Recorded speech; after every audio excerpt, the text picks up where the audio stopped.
Hello students, how are you all? So beta, we have started our chapter that is matter around us pure. इसमें मैंने आपको substances के बारे में बता दिया था. Then we classified this matter according to its chemical nature. उसके हिसाब से मैटर आपका डिवाइडेड है into two categories, that is pure substances and mixtures. Pure substances are made up of only one kind of substance, ठीक है, and mixtures में more than one kind of substance is present. Then we did pure substance was further classified as elements and compounds. इसमें हम elements पे थे अभी तक, ठीक है. एलिमेंट्स में मैंने आपको बता दिया था कि what are elements. So element is that substance that which cannot be split up into two or more simple substance, जो हम उसको split up नहीं कर सकते, ठीक है. जैसे मैंने आपको समझाया था, if you have a block of iron, block of copper, कुछ भी है ऐसा आपके पास में, तो कितना ही आप उसे ब्रेक डाउन कर लें केमिकली या किस तरीके वो, लेकिन उसमें जो एटम्स उसके होंगे वो आयरन के ही होंगे या कॉपर के भी होंगे, ठीक है. कितना भी आप उसको, कितने भी स्मॉल पीस आप उसके कर दीजिए. समझ में आ गया. Then also I gave you the symbols of various elements. कुछ जनरल सिंबल्स बता दिए थे, देन लैटिन नेम्स के अकॉर्डिंग आपको बता दिया था. I also give you notes and you have to maintain your proper notes in your fair notebook. Fine. So today we will proceed further. See, as I told you, elements we are doing. Okay, now as I told you, these elements, ये जो अपने elements हैं, these are further classified. Elements are further classified into three categories. They are further classified into three categories. Fine. These are metal, non-metal, and the third one is metalloids. ठीक है बेटा. So today we will be discussing about these three categories of the elements. देखो पूरी periodic table है अपनी, ठीक है, और उसमें जो elements हैं इन three categories में divided है. One by one we will see them. So first of all I'll be talking about metals, कि metals क्या होते हैं. So देखो बेटा, मेटल क्या होगा. It is an element, metal is an element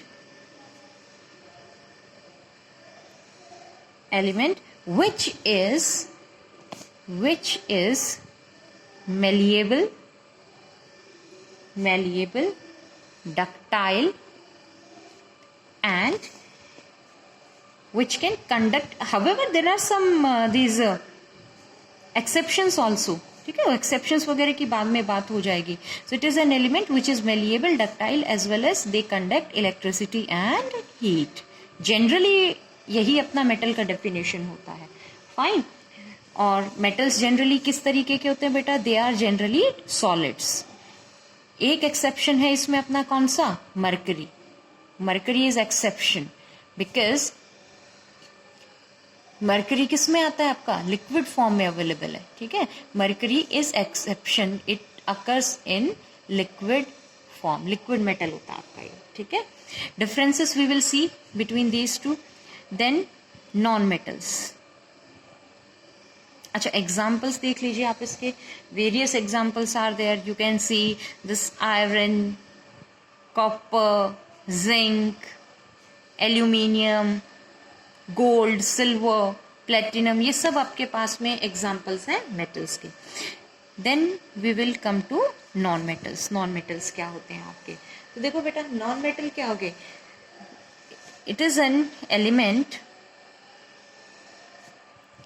it is N,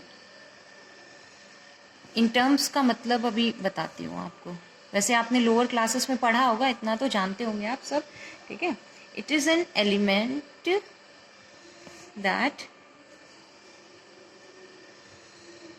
that is neither malleable nor ductile and does not conduct electricity. ठीक है। नॉन मेटल्स में क्या प्रॉपर्टीज होती हैं बेटा, कि ना तो ये मेलिएबल होते हैं, ना ये डक्टाइल होते हैं, और ना ही ये इलेक्ट्रिसिटी कंडक्ट करते हैं। ठीक है, चलिए सबसे पहले अभी मैं मेलिएबल और डक्टाइल आपको समझा देती हूँ, उसके बाद हम फर्दर इनमें बात करेंगे।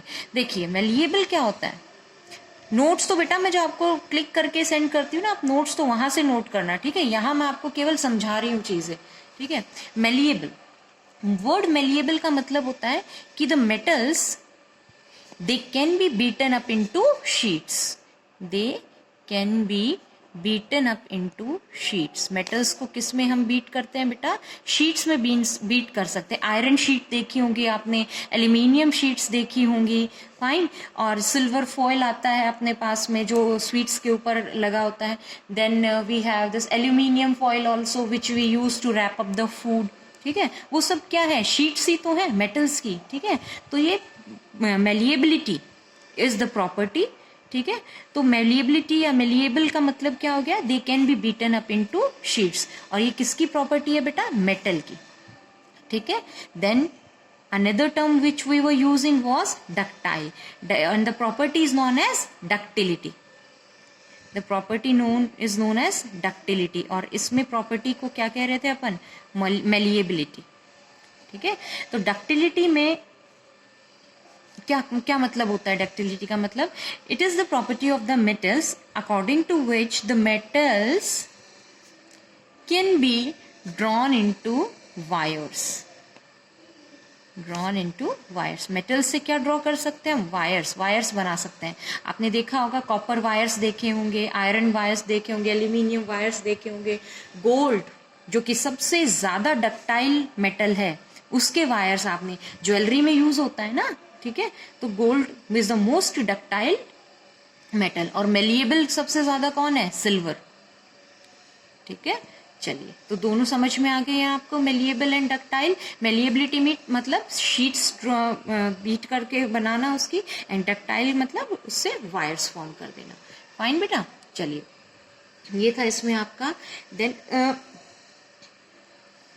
स्टेट के बारे में हमने, मेटल के स्टेट के बारे में बात कर दिया कि generally metals are solid, however this mercury it exist in the liquid state. अब हम स्टेट के बारे में ही अगर नॉन मेटल्स की बात करें कि नॉन मेटल्स का स्टेट कैसा होता है, तो नॉन मेटल का स्टेट बेटा, they generally occur in all the 3 states, ठीक है। नॉन मेटल्स जो होते हैं वो तीनों ही स्टेट्स में अकर करते हैं, that is solid, liquid and gas, ठीक है। गैसेस में भी अकर कर सकते हैं। एंड दिस ब्रोमीन, ठीक है, ब्रोमीन आपका ऐसा है जो कि लिक्विड में प्रेजेंट होता है। ज्यादातर नॉन मेटल्स तो सॉलिड या गैसेस की फॉर्म में मिलेंगे, एक ब्रोमीन ऐसा है जो कि आपको लिक्विड स्टेट में मिलता है रूम टेम्परेचर पे, ठीक है। Now some example of non metals, non metal के कुछ एग्जांपल हम ले सकते हैं यहाँ पे, that is carbon, oxygen, nitrogen, these all occur in the form of this oxygen and nitrogen, they occur in the form of gases. carbon solid form में, diamond graphite की form में occur करता है। exceptional case है बेटा इसके, कुछ बताऊंगी अभी आपको। fine, then we have the sulfur, phosphorus, fine, so these are the some non metals, ठीक है। और नॉन मेटल्स ना ही तो मेलिएबल होते हैं ना ही डक्टाइल होते हैं, मींस नॉन मेटल से हम ना तो शीट्स बना सकते ना ही वायर ड्रॉ आउट कर सकते हैं। इनका नेचर कैसा होता है बेटा, नॉन मेटल्स का नेचर होता है brittle.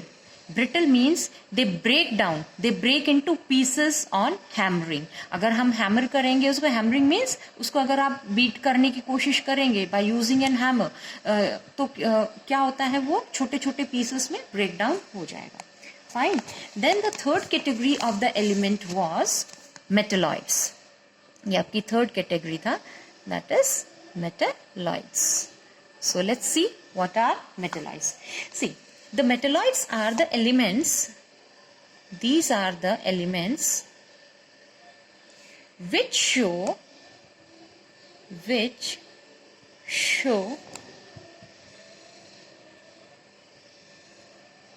some properties of metals and some other properties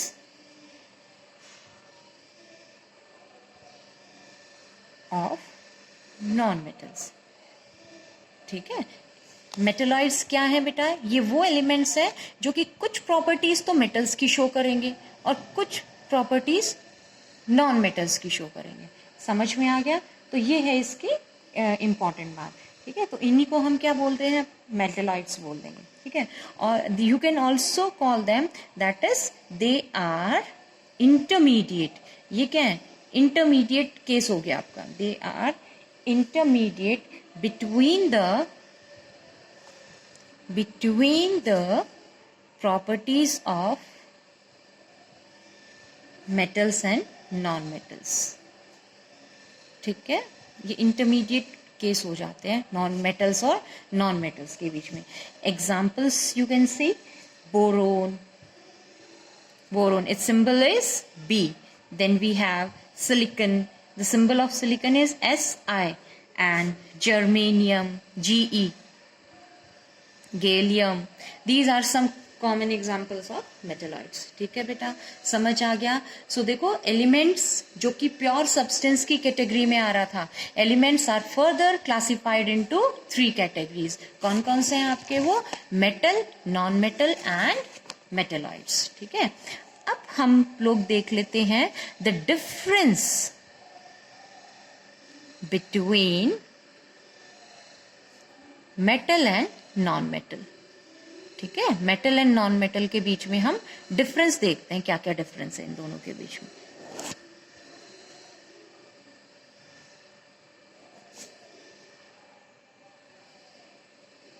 चलो, ठीक है, तो देखो बेटा, कुछ कुछ प्रॉपर्टीज तो हम डिस्कस ऑलरेडी कर ही चुके हैं. ठीक है, जैसे मेटल्स आपके क्या थे? मेटल्स वर मेलिएबल. ठीक है, मेटल्स कैसे थे? मेलिएबल थे. मेटल्स कैसे थे? डक्टाइल थे. Malleable means they can be beaten up into sheets. Ductile means they can be drawn into the wires. और non metals कैसे हैं आपके? They are non malleable and non ductile. ठीक है, यानी ना तो नॉन मेटल्स की शीट बनती है, ना ही नॉन मेटल्स के वायर्स बनते हैं. समझ में आ गया?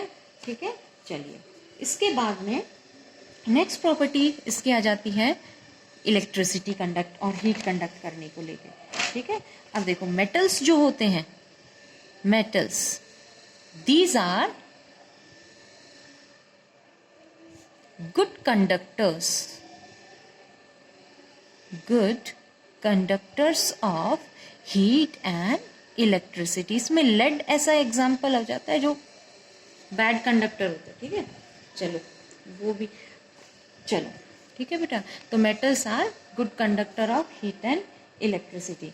देन नॉन मेटल्स आपके कैसे हो जाते हैं बेटा? बैड कंडक्टर हो जाते हैं. ये they are bad conductors of heat and electricity. But exception है अब इसमें. इलेक्ट्रिसिटी, इसमें एक्सेप्शन है किसका? कार्बन के जो एलोट्रॉप्स हैं. Carbon has its allotropes. Allotrope क्या होता है? फिजिकल फॉर्म की बेसिस पे जो अवेलेबल है इनके. ठीक है, so it has allotrope that is diamond and graphite. ठीक है बेटा, अब डायमंड तो है हीट का good conductor. However, it is a form of carbon. Carbon एक नॉन मेटल है, but still it is a good conductor of heat. And graphite, which is also a form of carbon, और carbon non metal है, but still graphite is good conductor of electricity. ठीक है, यानी ये दोनों ही non metals की category में आते हैं, but still they are good conductor of heat. Diamond heat को अच्छे से कंडक्ट करता है और कार्बन इलेक्ट्रिसिटी को अच्छे से कंडक्ट करता है. ठीक है बेटा, चलिए. Then third property, metals are lustrous. Metals कैसे होते हैं बेटा? लस्ट्रस होते हैं. Lustrous means they have shiny appearance. इनका अपीयरेंस कैसा होता है बेटे? शाइनी अपीयरेंस होता है इनका, मतलब चमकते हैं. ठीक है, और नॉन मेटल्स कैसे होते हैं? नॉन लस्ट्रस होते हैं. मतलब इनमें कोई ऐसी शाइन नहीं होती है, तो they are non lustrous, they do not shine. Fine, but exception इसमें आ जाती है आपकी आयोडीन की। Iodine which is a non metal, iodine आपका नॉन मेटल है but still it has a lustrous appearance. Iodine एक नॉन मेटल है पर इसका अपीयरेंस कैसा है बेटा, लस्ट्रस अपीयरेंस है। ठीक है, समझ में आ गया। चल,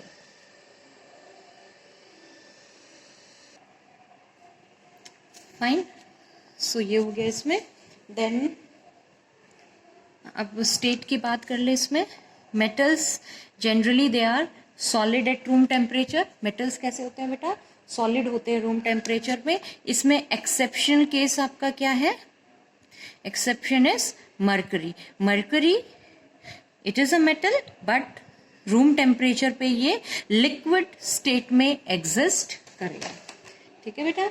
देन आपके नॉन मेटल्स, जैसे मैंने अभी आपको बताया था, नॉन मेटल्स आपके सॉलिड्स की फॉर्म में भी अवेलेबल होते हैं, लिक्विड्स फॉर्म में भी अवेलेबल होते हैं, गैसेस में भी अवेलेबल होते हैं। फाइन, बट आपका एक ही लिक्विड में जो ब्रोमीन है ऐसा, ठीक है, जो लिक्विड फॉर्म में अवेलेबल इसमें है। देन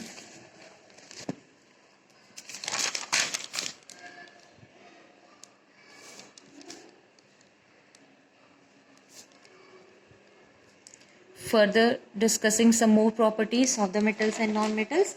अब देखिए, मेटल्स की जो टेंसाइल स्ट्रेंथ है काफी हाई होती है। दे have high tensile strength.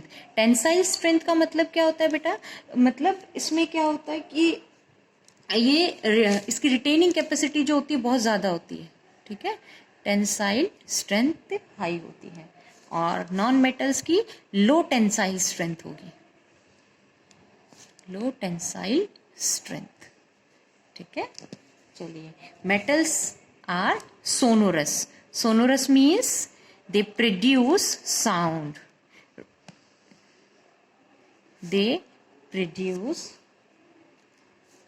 Ringing sound, ringing sound when struck. जब हम इन पे कुछ चीज से मारते हैं तो ये रिंगिंग साउंड प्रोड्यूस करते हैं। और नॉन मेटल्स कैसे होते हैं बेटा, दे आर नॉन सोनोरस। ठीक है, इसी वजह से मेटल्स के लिए बेल्स वगैरह इसी यूज किया जाता है ना। ठीक है, then metals they have high melting points, high melting and boiling points, यानी इनके जो मेल्टिंग एंड बॉइलिंग पॉइंट्स होते हैं बहुत ही हाई होते हैं। मेटेलिक बॉन्ड्स प्रेजेंट होते हैं इसकी वजह से। Fine, and these non metals they have comparatively low melting and boiling point. Metals का मेल्टिंग एंड बॉइलिंग पॉइंट कैसा होता है बेटा, low. They have low melting and boiling points. Fine, ठीक है। Then metals are generally hard, solid तो हैं ही, ठीक है, लेकिन जनरली मेटल्स कैसे होते हैं, हार्ड होते हैं। बट एक्सेप्शन इसमें अपने पास में किसका है, एक्सेप्शन है sodium and potassium, sodium and potassium. ठीक है, सोडियम पोटेशियम ऐसे मेटल्स हैं विच आर सॉफ्ट, मतलब ये इतने सॉफ्ट होते हैं कि they can easily be cut with a knife. और नॉन मेटल्स जनरली कैसे होते हैं बेटा, सॉफ्ट होते हैं। ठीक है, so these were the some differences between the metals and non metals. Fine, so element वाला, प्योर सब्सटेंस में एलिमेंट वाला पार्ट अपना क्लियर हो चुका है। ठीक है बेटा, अब देखो मैटर का जो प्योर सब्सटेंस वाला पार्ट डिस्कस कर रहे थे, प्योर में बताया था आपको they are made up of one kind of substance. सारे जैसे एलिमेंट अभी हमने डिस्कस कर लिए कि मेटल, नॉन मेटल और मेटेलॉइड। ठीक है, अब प्योर सब्सटेंसेस में ही हम आते हैं कंपाउंड। अब प्योर कंपाउंड में क्या है, ये भी एक ही तरीके के सब्सटेंस के ही बने होंगे, but these are made up of elements. ये एलिमेंट्स से बना के, यानी थोड़ा सा कॉम्प्लिकेटेड हो जाता है system. Elements combine together by a chemical bond and then these compounds are being form. ठीक है, so let us understand it now, किस तरीके से फॉर्मेशन होता है इसमें। ठीक है बेटा, चलिए। सो प्योर सब्सटेंसेस का नेक्स्ट पार्ट आ जाता है वो अपना compound. So first of all, let us understand कि what is a compound. Compound होता क्या है? तो what is a compound? It is a substance. A compound is a substance. Is a pure substance which is made up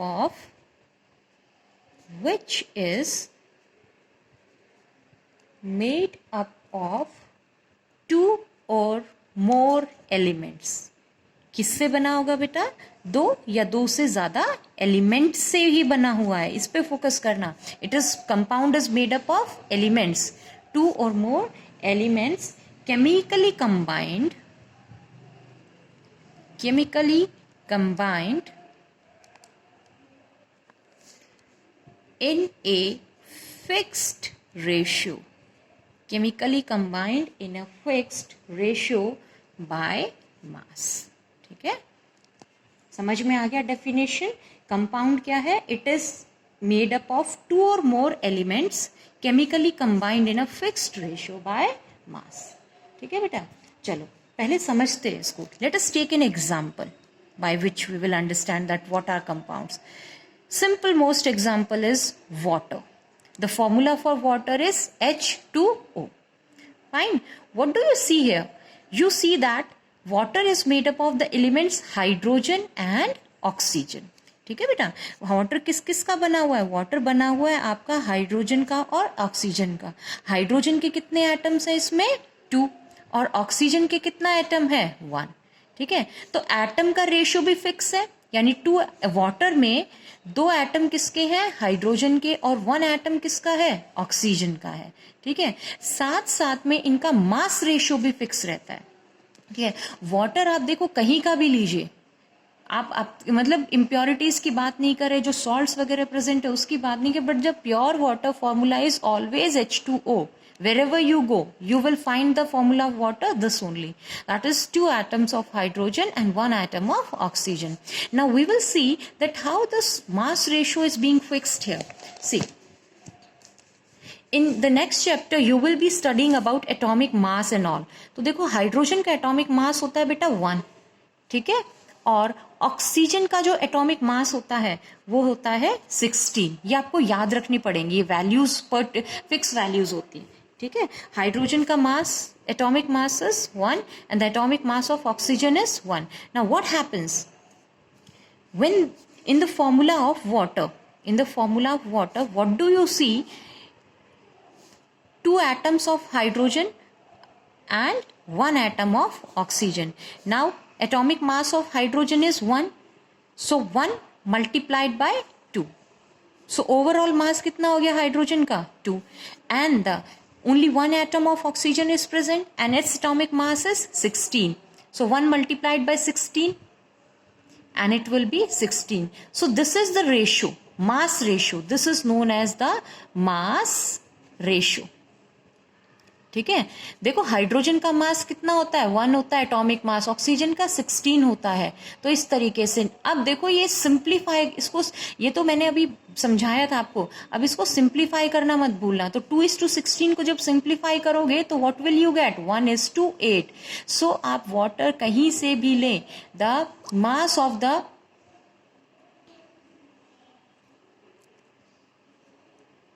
mass of this water will be 1:2. Mass ratio of the water will be 1:8. Okay बेटा, ठीक है, चलिए समझ आ गया ना आपको ये वाला पार्ट इसका? ठीक है, तो वाटर का मास रेशियो 1:8 होता है. ठीक है, तो इसको ऐसे ही कार्बन डाइऑक्साइड में आप देखेंगे तो कार्बन डाइऑक्साइड में carbon and 2 atoms of oxygen. Now ये 20 नहीं है बेटा, ऑक्सीजन के 2 एटम्स था इससे मतलब. ठीक है, तो carbon atomic mass is 12, oxygen का एटॉमिक मास होता है 16. Now 2 atoms of this oxygen was present, तो 2 मल्टीप्लाइड बाय 16, तो दैट इज 12:32. इसको सिंप्लीफाई करेंगे तो व्हाट विल यू गेट? कितना आ जाएगा? रेशियो सिंप्लीफाई कर लेंगे ना CO2 का. ठीक है, so this is how it take place. Okay, इसको सिंप्लीफाई करके और वही आपका क्या हो जाता है? Simple ratio. तो it comes out to be 3:8. ठीक है। तो कंपाउंड्स की यही खासियत है कि they are made up of elements present in a fixed ratio by mass. Fine students, इतना भी आप करिएगा इसको, ठीक है। Further we will do more part. Okay, thank you.